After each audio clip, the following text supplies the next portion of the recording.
Hi, everyone. Welcome.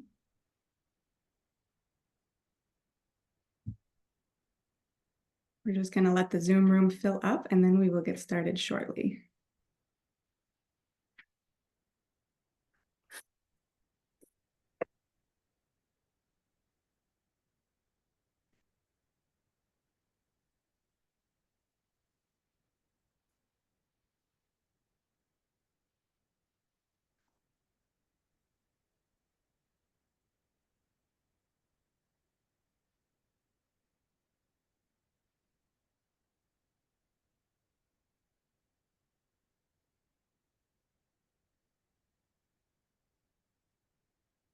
All right, I'm going to kick us off with a welcome and hello. It is great to see so many people join us today for our talk with Christopher Pollon about his new book, Pitfall. My name is Ellen Moore, and I lead the team at Earthworks that is focused on transition minerals.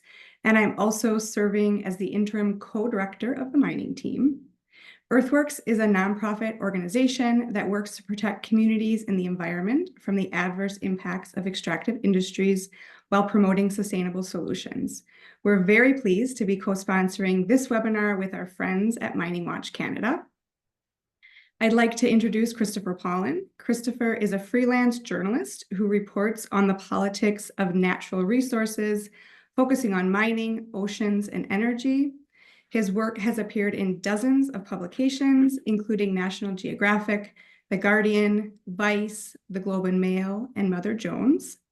He's the author of The Peace in Peril, The Real Cost of the Site C Dam, and lives in Vancouver, British Columbia.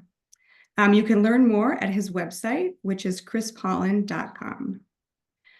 Today, Christopher will talk about his newest book, published in 2023. It's called Pitfall, The Race to Mine the World's Most Vulnerable Places. Welcome, Christopher. Thanks so much for joining us. I'm going to hand it over to Jared Nymark, Earthworks California mining organizer, to lead the conversation. Thank you so much, Ellen, for the introduction, and thank you for being here, everyone, for our book talk with Christopher Pollon. I'm Jared, the California organizer in the mining program with Earthworks. I'm here based on Ohlone lands in what we now call San Francisco, California, and we originally planned to have this as a local bookstore talk when Christopher was on a reporting trip out here, but we couldn't make it work out, and now we're really glad to be able to hold this as a webinar to reach so many more people, and we are recording this webinar, so we'll be able to share it afterwards as well. Before we get started with the book talk, I just want to make sure everyone knows that you can buy copies of Pitfall today through January 17th with a discount code Earthworks, all lowercase, at the link in the chat. And just a note that the price listed on the website is in Canadian dollars for any of our friends here in the US. So with that, I'll go ahead and get us started with some questions for Christopher about his book. So Christopher, you state in the introduction that the goal of your book is to kickstart a discussion about how we can source the metals we need for the future without figuratively and literally wrecking the place. Could you start by sharing more about this goal and why it matters for our audience on the webinar today? Sure. Thanks, Jared and Ellen and Claire and everyone at Mining Watch Canada and Earthworks. First of all, thanks so much for having me. And I'm happy we were able to make this talk happen because it was going to happen in San Francisco, like you said. One of the reasons why I wrote the book and why I was keen to go down this road was that over the years, I've been reporting on natural resources for 15, 20 years. And an observation was that whenever people working in the oil and gas, mining, resource industries were put up with tough questions about environmental or social impacts, inevitably what would emerge is what I call the look around the room speech. And I think a lot of people have heard this before. And what it essentially is that you look around, you're instructed.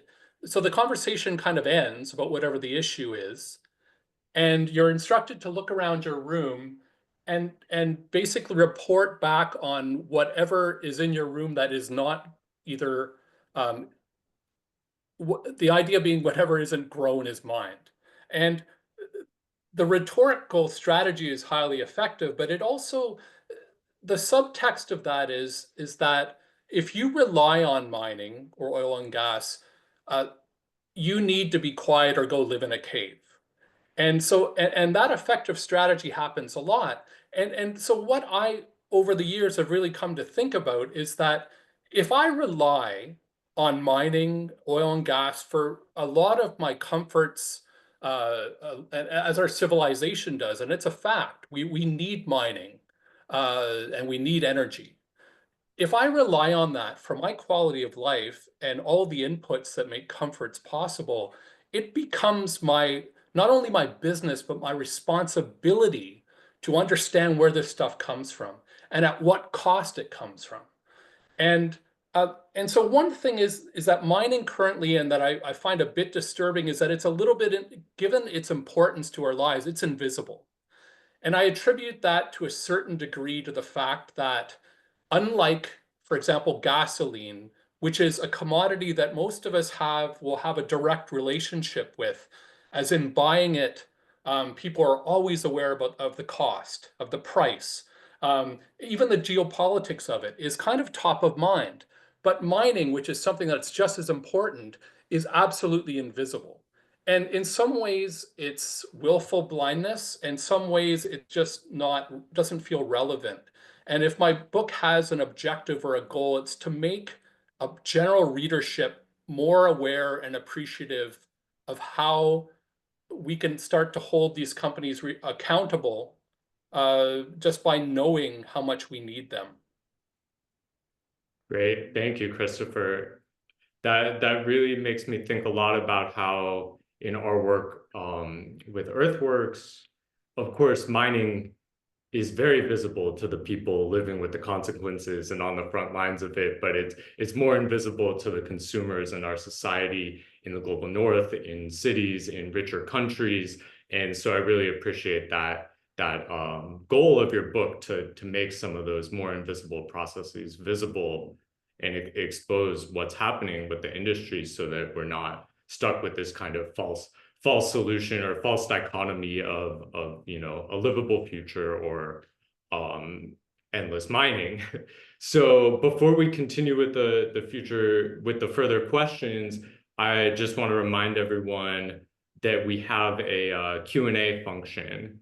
So at the bottom of your Zoom screen, there's a little box that says Q&A. It should have a little red bubble there. And if you put your questions in the Q&A, once we get through some of our initial discussion of the book, we'll save 20 to 30 minutes at the end of the talk to take audience questions. So please go ahead, feel free to put your questions in the Q&A box. So next, I wanted to ask you, Christopher, about how you start the book by sharing that mining and covering the mining industry is also really personal for you. So you start the book with the story of your grandfather, an Italian immigrant who came to Ontario to work in the gold mines. So I was wondering if you could share a little bit more about this family history and how it's influenced your work covering the mining industry. Mining was always top of mind with my family because it was the reason why all my grandparents immigrated to Northern Ontario, to a town called Timmins. It's a gold mining center, and it remains that today. It's about 500 miles north of Toronto. And my relatives are what you see across the global south. The term you would use is transmigrants.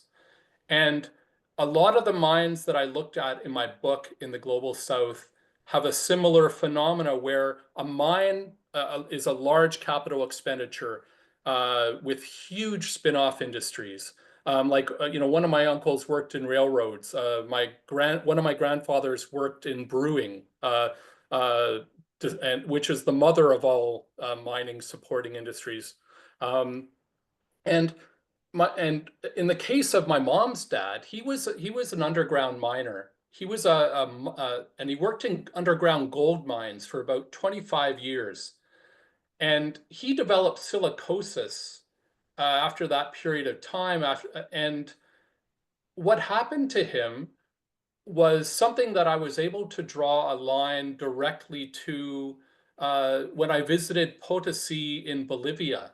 And I went into an underground working silver zinc mine there, where it was like a time warp to 1925 Timmins, where there were men who were like in their mid 20s, the same age as Vittorio at that time, who had the exact same life trajectories, which was no one was really going to get beyond early 50s if they were lucky.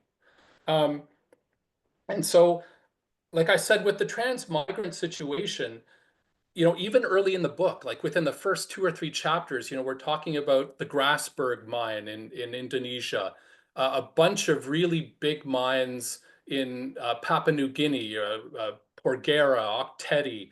Um, we see this phenomena where there's enormous migrations of people to these mines, and whoever is there before is quite often out of luck in terms of not only work, but just violence and a complete eradication of culture, which is analogous to the situation in the early 20th century in Timmins, Ontario. Yeah, thank you for drawing that connection from your personal history to what you're seeing now. In so many ways, mining has changed a lot and gotten larger scale with more technology, but at the same time, some of these fundamental issues of the transmigration, health impacts that you mentioned there stay the same.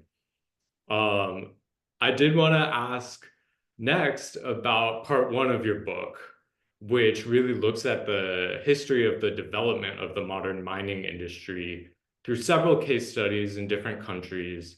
And I was really struck, of course, we work on this a lot at Earthworks, but I was struck by how much of the history and really just the development of modern mining practices themselves from your book are really linked to violent conflict and human rights violations. And even in your book, when you read mining industry reports and talk to mining industry analysts, they identify conflict as potentially the biggest bottleneck to supply.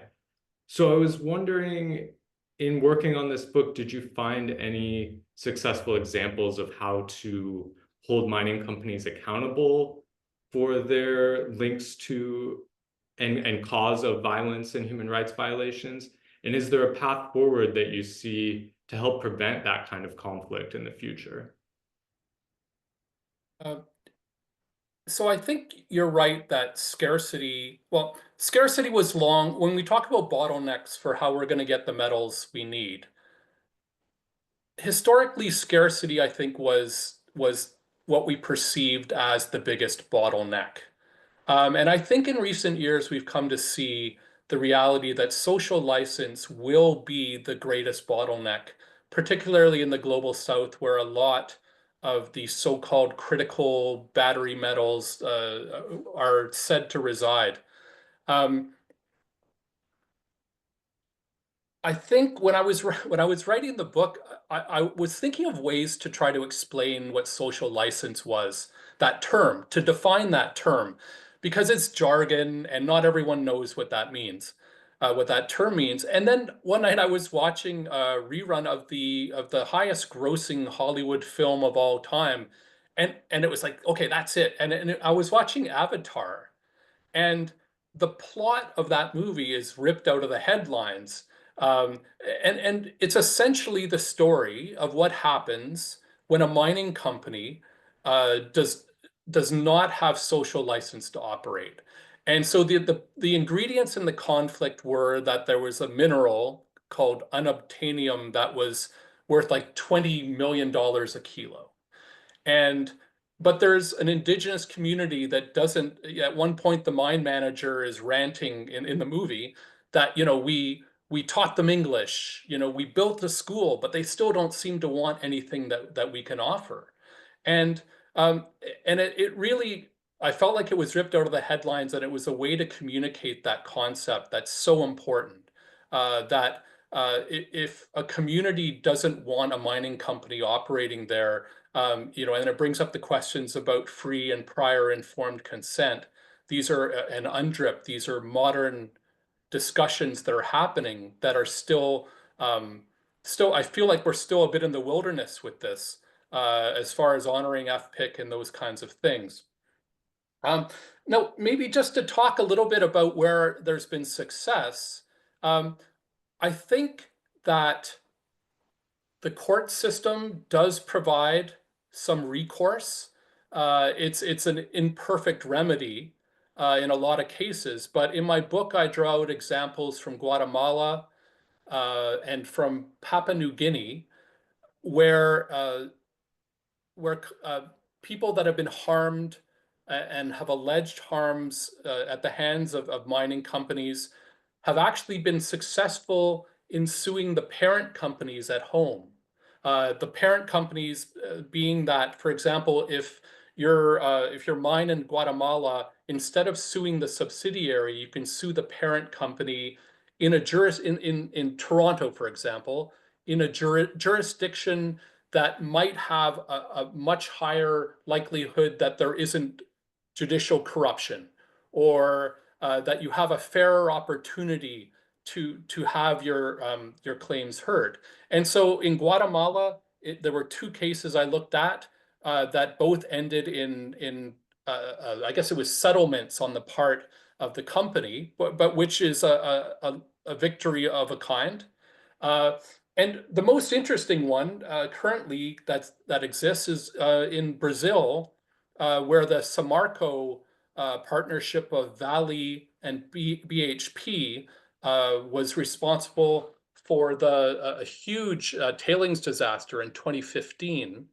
There is currently the largest class action lawsuit happening, I think, in British history, happening in London, where as much as almost close to $50 billion could be potentially at stake here for these companies. And we're talking about a class action with like 700,000 people.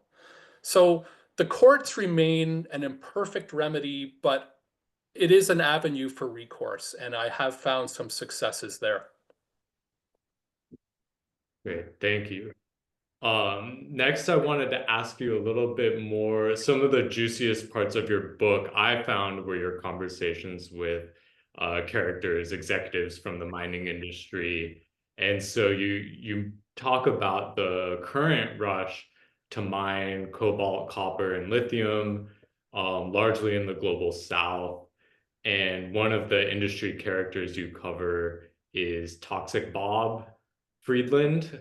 And he calls this moment where there's rising metals demand for electric vehicles and electrification, the revenge of the miners.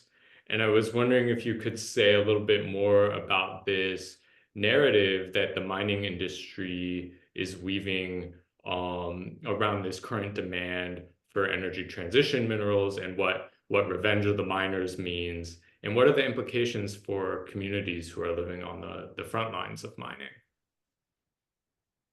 Sure. The revenge of the miners narrative, I've heard it from Bob Freeland a couple times in keynotes he's done and everything else. And to someone that doesn't know more about the industry or even this character, it's difficult to conflate, on one hand, saving the world from climate change and sweet revenge on the other.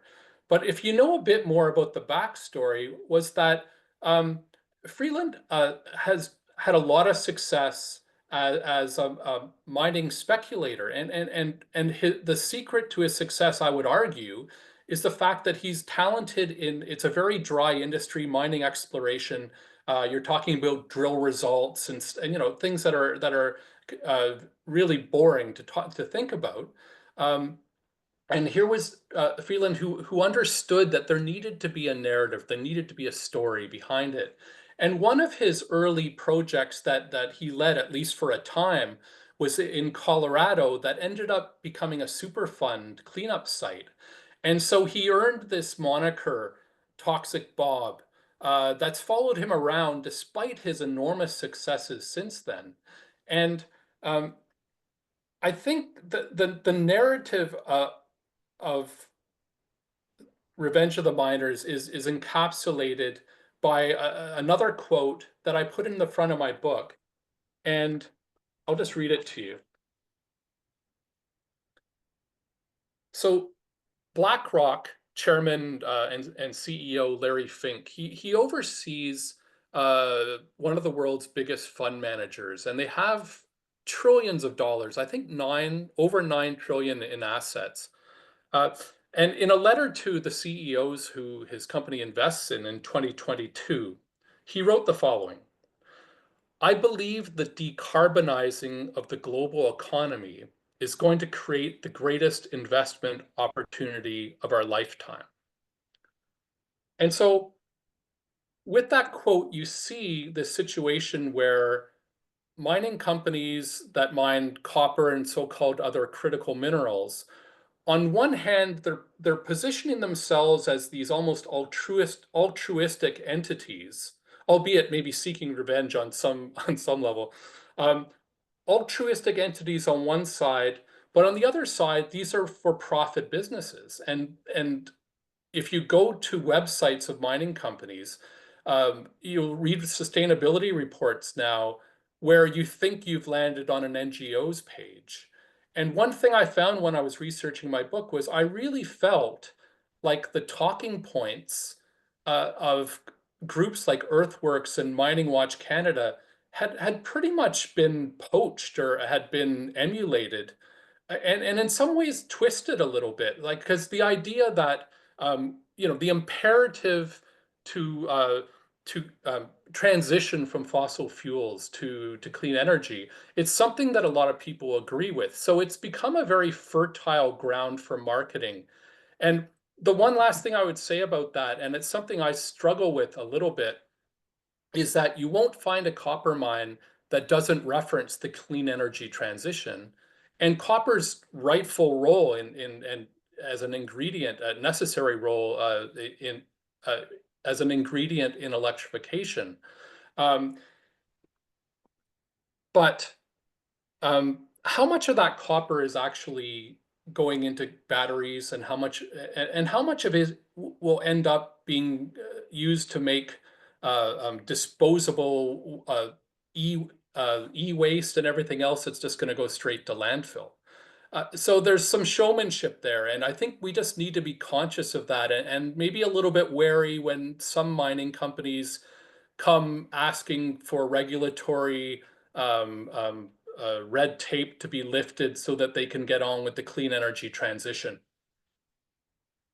Great, thank you. Yeah, it's definitely been troubling to see the way that a lot of our advocacy to set high standards for environmental and human rights then gets co-opted and used as greenwashing by the industry when we really want to see those protections in place and a way to address the clean energy future that doesn't just lead to endless more holes in the ground.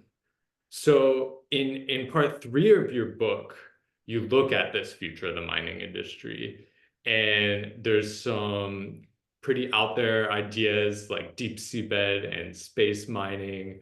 There's issues with how Indonesia is trying to nationalize nickel mining and processing and the pollution associated with that. And you also get into this burgeoning effort that Earthworks advocates a lot for, which is sometimes called circular economy, but also looking more broadly at things like urban mining, metals recycling, and efforts to reduce consumption so we can meet the need to address climate change with fewer minerals coming out of the ground. And so I'm wondering, you cover a lot in that section, so we're not going to get into all of it today. But when you're looking at these future trends with the mining industry and circular economy, what are the things that scare you the most, and what are the solutions or potential solutions that make you the most hopeful? I almost kind of need like a speed round to do to cover the scary stuff, but I'll just maybe focus on one or two things. Um, Deep sea mining is a red flag for me, and one of the things about it is that the deep ocean is is one of the few places on Earth that humans haven't messed up yet, to put it really frankly, at least directly, at least with directly with their hand. And here we are discussing at least, I guess, the most common method proposed for deep sea mining, getting nodules, sucking up, it's a dredging operation basically, but dredging up these seabed nodules, these metallic rocks of sort. Um, I think that the impacts of that cannot be known until it is done commercially at scale. You can't predict, you can't say it's all going to be great. I think the danger is that we'll create these big plumes of sediments that will live in the ocean and travel. And I guess the scariest part of messing up the deep ocean as well, beyond the remaining like tuna stocks in the Central Pacific and all that kind of stuff, is that we know so little about the role of the deep ocean in carbon sequestration. We know virtually nothing about the life that actually is down there even. So that's a huge red flag on the scary side. Maybe one other thing, and this one's much more futuristic, but as far as space mining goes, I mean, this is science fiction at this moment in time.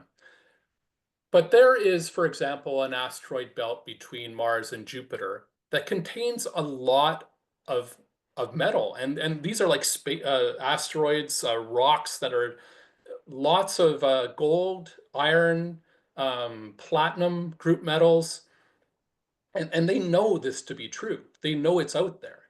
And so the one thing in the back of my head that seems scary is just some billionaire entrepreneur, someone on the Musk or Bezos trajectory, just trying to drag one of these things closer to Earth. I think that that's pretty scary.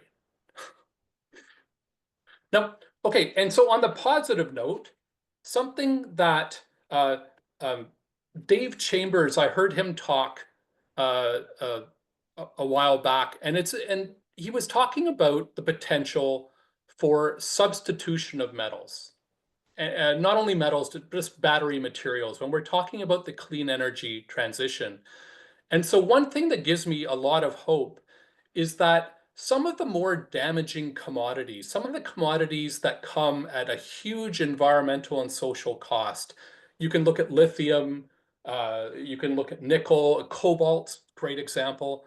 Um, we are already starting to look at, just for example, EV batteries, electric vehicle batteries, that will rely less on some of these materials. Dave Chambers, I like in that talk where he was talking about substitutes for lithium, and sodium is one of them. And sodium is basically salt.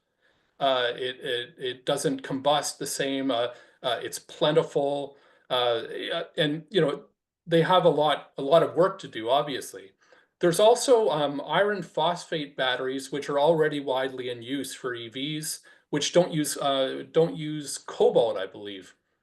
So I say this with a bit of caution because I utterly reject this techno-optimistic viewpoint where we're just going to put our heads in the sand and let technology solve climate change, because I don't think that's the way it's going to work. But drilling down and investing and going deep on this technology that's almost here, that's emerging, that's how we can avoid doing a lot of really destructive mining. And we should do it. We need to encourage it. Okay. And one last thing on the positive. Uh, I've been really frustrated with circular economy and the lack of progress. and in looking at it, a lot of industry talks about it, and very little really happens. But even just in the community where I live in East Vancouver, uh, British Columbia, there are a lot of young people here, and I'll just give you some examples, who are really kind of driving this circular economy thing, and they're doing it on their own. They're not doing it with corporate guidance, and it's almost something that I'll give you some examples. So kids that aren't interested in buying cars, that need transportation services instead, better public transit, and ride share, that kind of stuff. And also just the success of the buy nothing movement uh, is amazing. Like there is a real desire, and I think there's frankly a real backlash emerging against just wasteful consumerism. And that has the potential to affect mining in a really positive way in terms of what we need and what we don't need. Great. Thank you for that answer, Christopher. So I have one more question, and then we'll go through and ask some of the audience Q&A. So just a reminder for folks to please put your questions in the Q&A box at the bottom of your screen. But as you just mentioned, there's this question of what we really need. And so far, we've mostly been talking about mining materials that are useful for electrification and the energy transition in some way. But here in California, where I am, and all over the world, we're seeing a rise in gold mining and exploration. The price of gold has been at record highs, and gold is essentially useless. Most of it goes to bank vaults and jewelry, yet the price is high, and so gold mining continues with really serious negative environmental consequences. And you close your book with a proposal to actually just leave gold in the ground. And in the book, someone in the mining industry calls this, and I'm quoting, batshit crazy, but there's others that take it more seriously. So I'm wondering if you think this could really happen, and what would it take to leave gold in the ground? Uh, you're right that gold is not a practical commodity in the same way that something like copper is. And in my book, I treated it like a thought experiment because, like this Australian engineer said, it was crazy to look at money, to basically look at money and walk away from it. Um, until I found online that Barrick Gold, one of the biggest gold mining companies on earth, at one point in its recent history, had done a project where they looked at leaving gold, like measuring gold resources as best they could for a deposit and quantifying it, and using blockchain as a ledger system to keep track of what was underground. And what they would do is issue representative e-tokens, where you could buy some of that gold and you would have a token, and it would be followed, and it would have integrity where that gold went. So you would extract the financial value of gold, but it would be left in nature's vault, essentially, right? Like it's down there underground. And maybe the local community takes care of this land, and does and has access to the surface, and that kind of thing. So it seemed like a real win-win. But then what happened is there was a merger, and so the project fell by the wayside. Since Pitfall came out, I've talked with at least three entrepreneurs at varying stages of development that are looking at moving that model forward. And I think it's going to happen. The one area that I would caution with it is that you really need to be conservative about how much gold you tokenize from a deposit.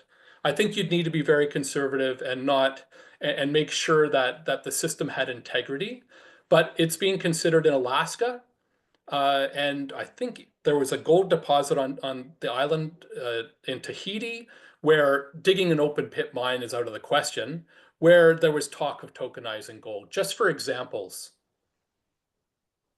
Great. Thank you, Christopher. So maybe there's a near future where investment gold is left in the ground and tokenized, and other gold can be recycled and reused from the stores already above ground. I hope so. It makes a lot of sense. Mhm. Great. Well, now I'm going to turn to some of the questions from the Q&A. So the first question is, in your research, have you found that the methods that the companies use to justify their actions and or achieve their goals have shifted when you compare today to 10, 20, or 50 years ago?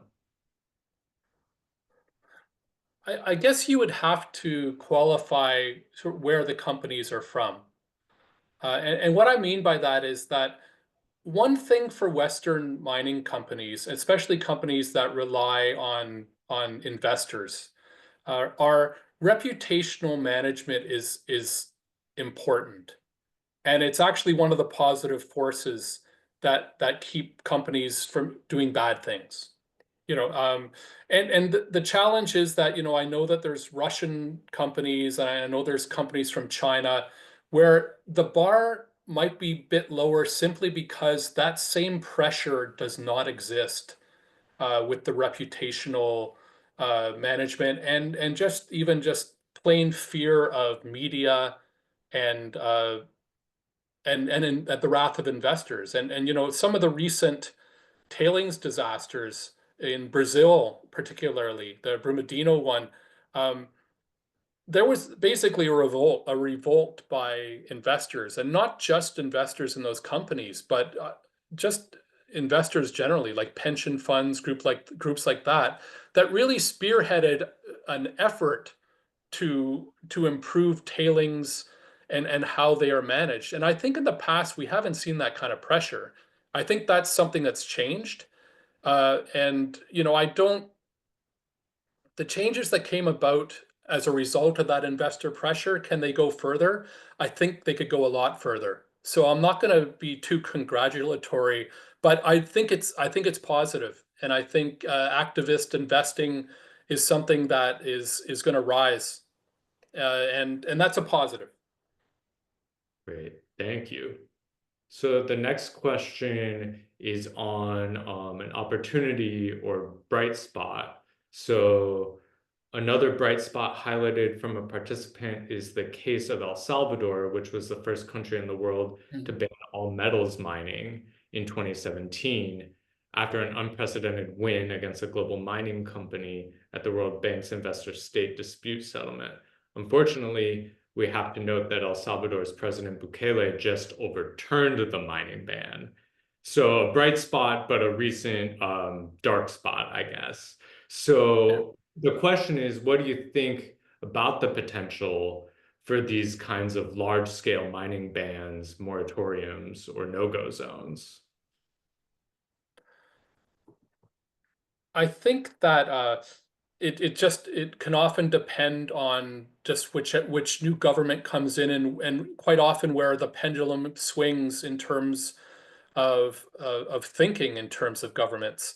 Uh, One thing I will say that I think is a huge problem, and you mentioned it right there, and I think of the case of Panama with this, is the continued prevalence of state dispute um, uh, processes where nations and citizenry and countries are essentially, you know, pushed over a barrel, held over a barrel by companies. And I think that's something that needs to be revised. And I think, you mentioned it happening in El Salvador, and also, like I said, with the latest situation in Panama with the El Cobra mine, um, that's something that I think First Quantum is exploring multiple legal cases seeking billions in damages, and that's something that countries can't sustain. And I think if there needs to be progress on any front, I think it's that in revising that, and more countries opting out of those kinds of trade agreements. Absolutely. Thank you. So there's another question here on the economics of mining.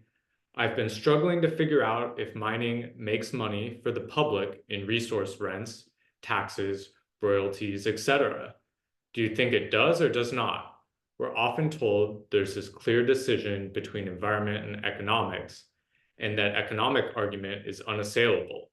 But that argument is not as strong as it seems.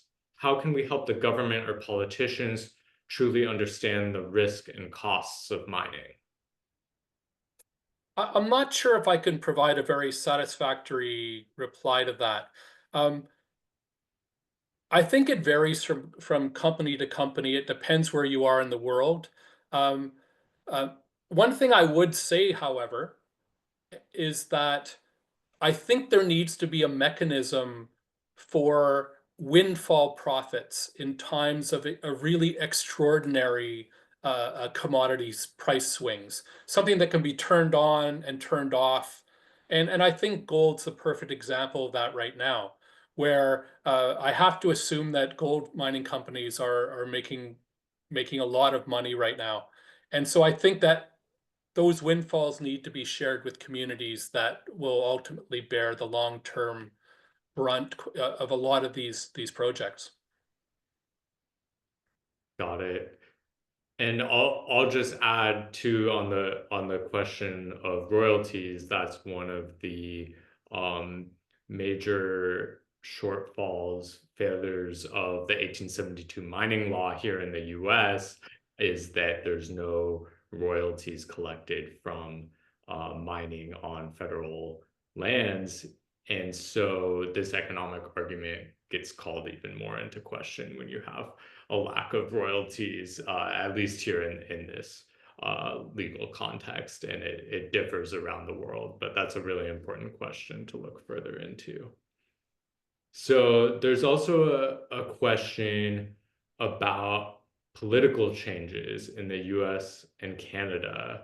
So what are the possible impacts on Canadian mining companies operating abroad with the incoming Trump administration and what may likely be a conservative government after elections in Canada?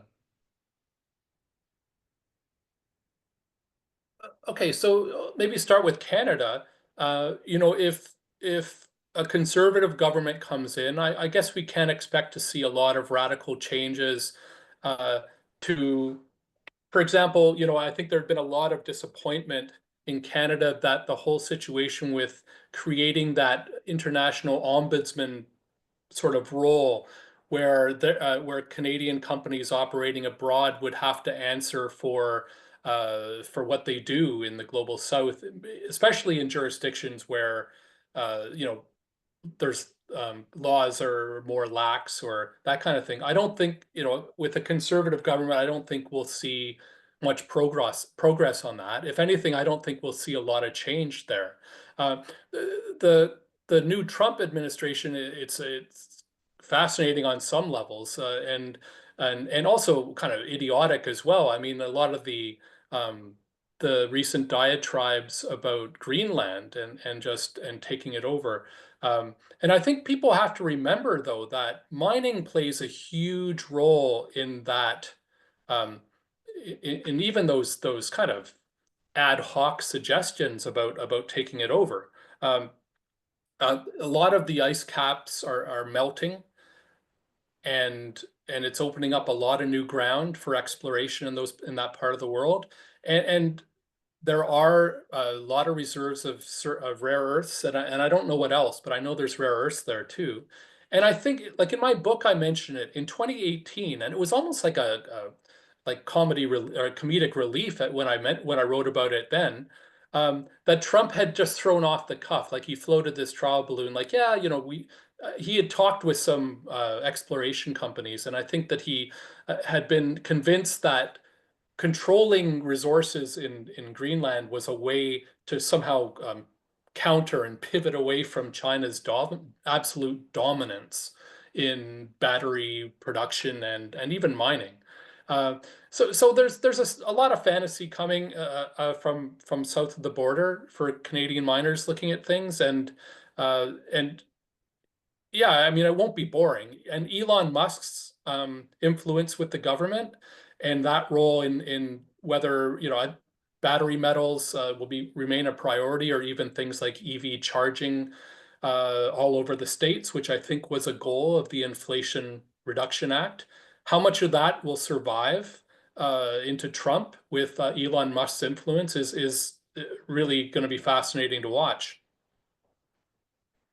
Great, thank you. Yeah, it won't be boring, and we certainly have our work cut out for us in the movement.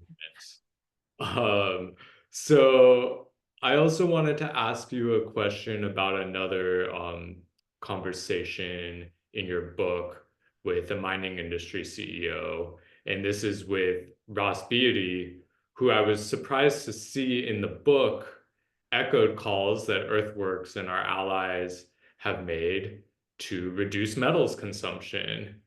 Yet he's the former CEO of Pan American Silver, a mining company with a global record of human rights and environmental abuses. And he's also the founder and chairperson of a handful of other gold, silver, and copper companies with their own share of documented problems that are digging up unnecessary metals, including gold, left and right. So I was wondering what you make of these contradictions in your conversation with someone like Ross Beatty. That's a tough one.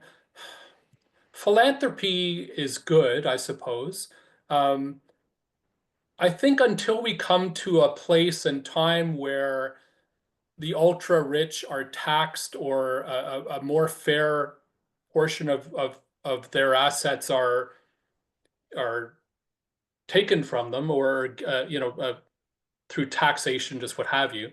Until we come to that point, I think that philanthropy is going to have to be something we accept, and we should take as much money from these people as we can. Where I would caution, though, is that, historically, if you look at European history, there were these things called indulgences, right?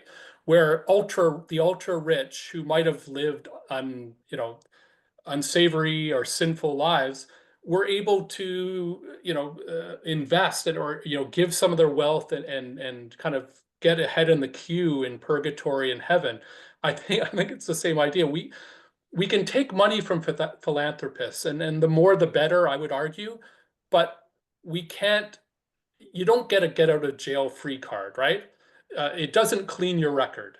But that said, in the case of the billionaire you mentioned, I think we should encourage people that have become fabulously rich from mining to give us as much money as possible. Got it. Yeah, thank you for taking that question, Christopher.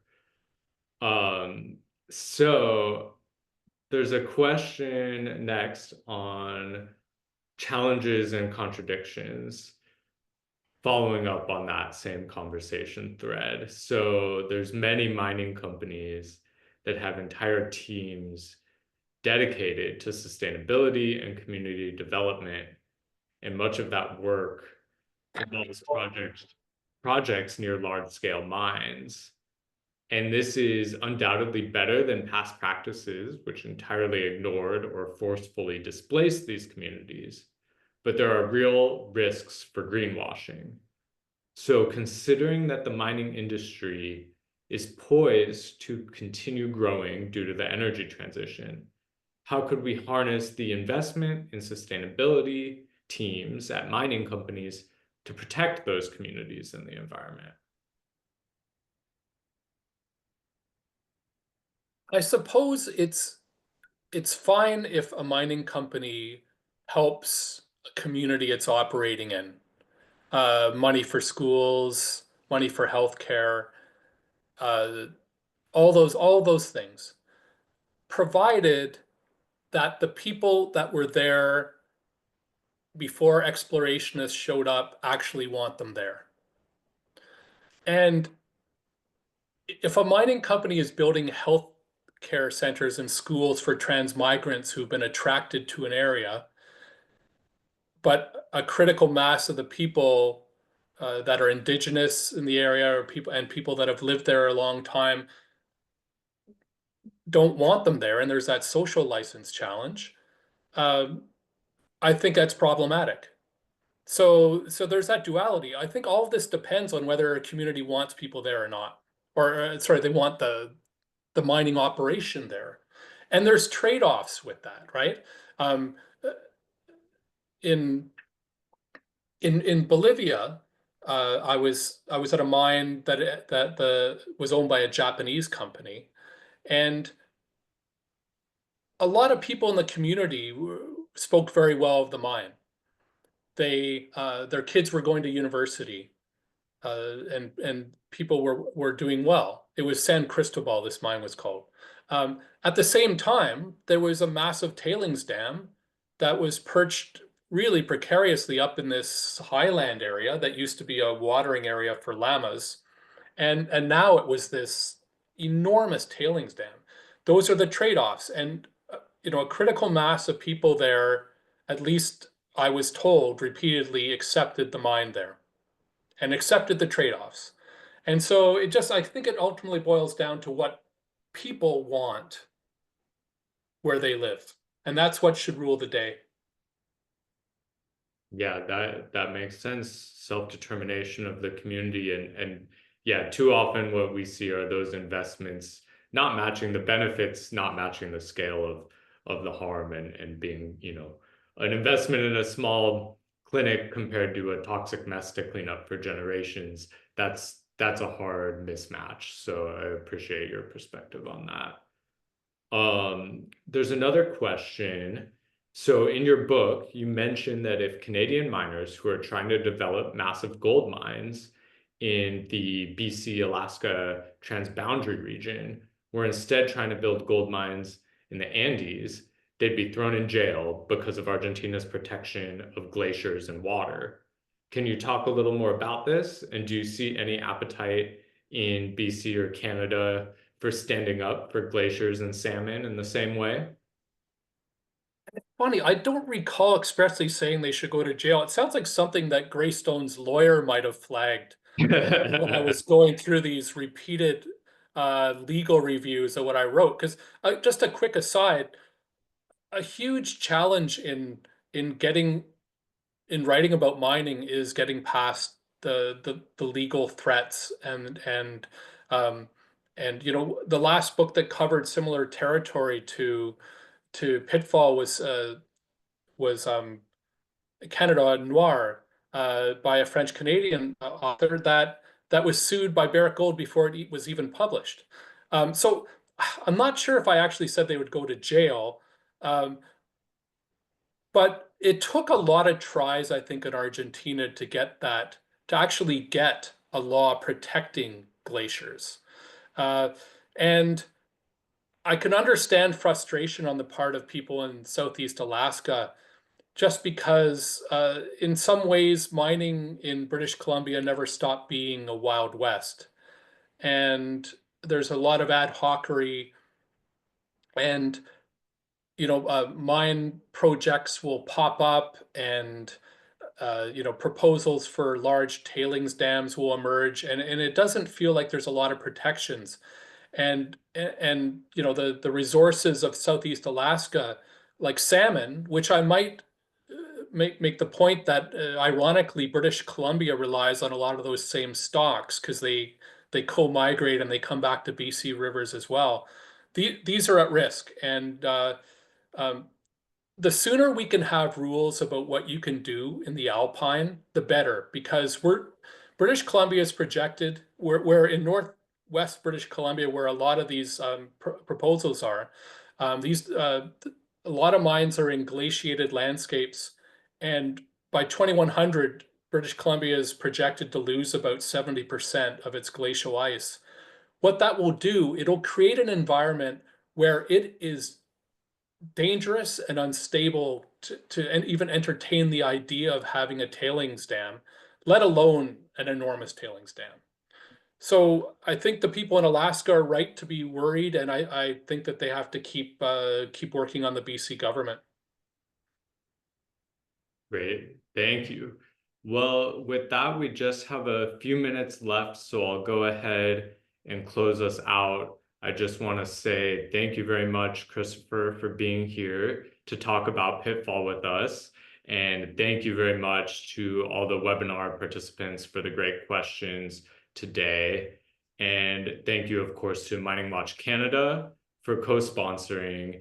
And we encourage folks to visit the Mining Watch Canada and Earthworks websites to learn more about our work and how you can support. And if you want to learn more, there was a lot that we didn't have a chance to talk about in just a short conversation about the book today. There's really a lot in there about the history of the mining industry and the future of the mining industry. So just a reminder that you can, at the link that was put in your chat, you can buy a copy of Pitfall using the discount code Earthworks. So you'll have a chance to learn more. And yeah, thank you, Christopher, for the great conversation. And we look forward to seeing everyone again for another webinar soon. Thanks so much.